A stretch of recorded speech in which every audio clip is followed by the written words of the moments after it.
경찰 수사부터 법원의 판결까지 형사 절차의 처음부터 끝까지를 쫙 설명을 드리겠습니다. MS투데이 시청자 여러분 안녕하십니까? 형사 절차의 시작은 경찰에서부터 시작을 합니다.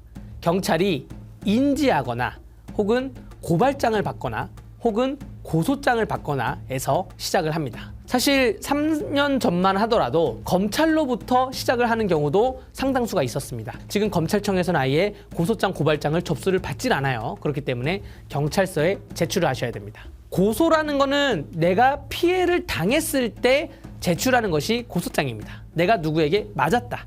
내가 교통사고를 당했다. 내가 피해자요 하면서 제출하는 게 고소장이고요. 고발장은 내가 피해자는 아닌데 제3자가 피해자인 거에 대해서 사회 정의 실현을 위해서 고발하겠습니다 라고 하는 것이 고발장입니다. 저 친구가 맞았어요. 저 물건 저 사람이 들어와서 훔쳐갔어요 라는 거를 제출을 하는 것을 고발장이라고 합니다. 이 고소장과 고발장 이외에 진정서나 혹은 수사 의뢰서나 이러한 형태로도 접수가 됩니다. 접수는 경찰청 민원실에 가서 직접 접수를 하셔야 되고요. 그런데 이런 경우가 있어요. 고소장을 써갔는데 경찰이 이거는 죄가 안 돼요 라면서 고소장을 안 받아요. 어떻게 하면 될까요?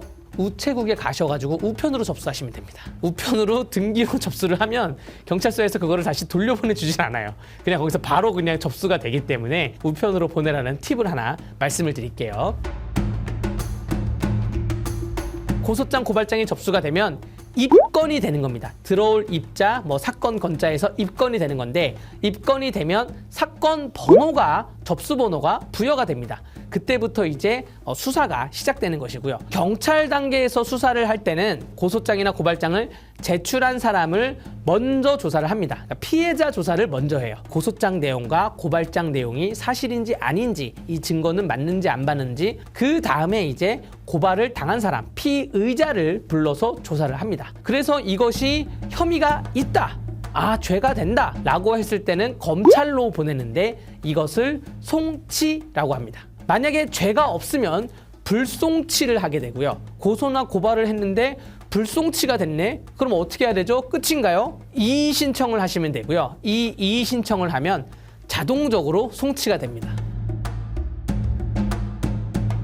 송치를 하면 검찰로 왔죠? 그럼 검찰이 필요에 따라서 다시 한번 고소인 고발인을 조사를 할 수도 있고 피의자를 불러 조사를 할 수도 있고 혹은 아니면 경찰로 다시 보완 수사를 내릴 수도 있고 그렇습니다. 검찰에서 이렇게 수사를 하고 난 다음에 이것을 법원으로 보낼지 안 보낼지 결정을 하는데 법원으로 보내는 것을 기소라고 합니다. 법원으로 보내지 않는 것은 불기소라고 해요. 만약에 범죄가 있긴 있는데 피해자랑 합의를 받고 다시는 안 그런다, 반성을 한다더라, 그러면 기소유예를 할 수 있습니다. 기소 자체를 유예한다. 죄가 좀 있는데 법원까지 가서 수감 생활할 정도는 아니다 라고 하면 약식명령이라 그래서 약식명령 청구라 그래서 벌금형이 나올 수도 있습니다. 경찰은 검찰에 송치를 했는데 검찰이 법원에 보내지 않고 불기소를 했을 때는 어떻게 하나요? 그럴 때는 항고를 할 수가 있습니다. 검사장급한테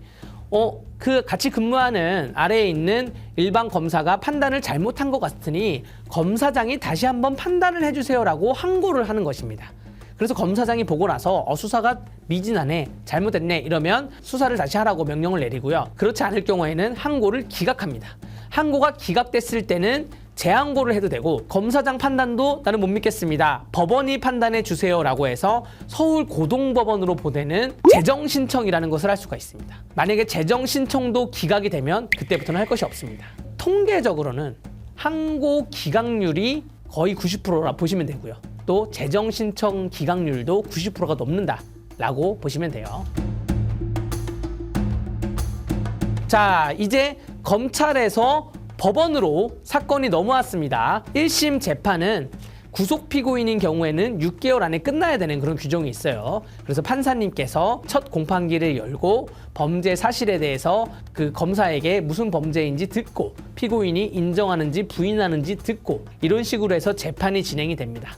재판이 진행이 되다가 죄가 없다 그러면 무죄가 나오는 것이고 죄가 있다 이러면 유죄가 나오는 것인데 이 유죄에서 실형이 나오냐 혹은 아니면 실형의 집행유예가 나오냐, 혹은 아니면 벌금형이 나오냐, 이러한 절차를 거치면서 수사부터 법원 끝까지 절차가 딱 끝나는 것입니다. 그 다음에 만약에 1심에서 내가 형량이 너무 많이 나왔다라고 생각을 하면 그러면 항소를 해서 2심을 가는 거고요. 검사가 보기에 형량이 너무 적게 나왔다. 그럼 검사가 항소를 해가지고 또 2심을 갈 수도 있고요. 또 2심에서 또 상고를 해가지고 대법원에서 최종 절차가 마무리가 됩니다. 판사님께서 재판장에서 피고 김땡땡은 징역 1년에 처한다 하면 그 자리에서 바로 구속이 돼요. 하지만 피고 김땡땡은 징역 1년에 처한다. 다만 이 형을 6개월간 유예한다. 혹은 2년간 유예한다 라고 하면 징역 1년에 집행유예 2년이 나오는 거예요.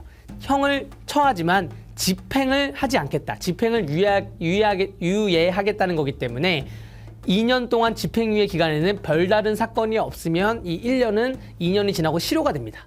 근데 만약에 2년 기간 집행유예 기간 안에 다른 사건을 또 저지른다? 그럼 이 집행유예가 취소돼서 1년이 되살아나는 거예요. 추가로 붙을 수가 있는 것이고, 통상적으로 경찰 수사가 한 3, 4개월 진행이 되고요. 검찰 수사도 한 3, 4개월 진행이 됩니다. 그리고 재판이 한 6개월 진행이 되고요. 한 1년 정도는 이러한 프로세스가 진행이 되고요. 대신 그 1년 동안 안에 경찰은 한 번 혹은 내지 2번, 검찰도 한 번 정도, 법원도 한 2, 3번 정도 출석을 하셔야 된다는 점 말씀드릴게요. 네, 오늘은 형사사건 절차의 처음부터 끝까지 전반적으로 쫙 알아봤습니다. 궁금한 점 있으면 댓글로 달아주시고요. 우리는 또 다음 기일에 만나요.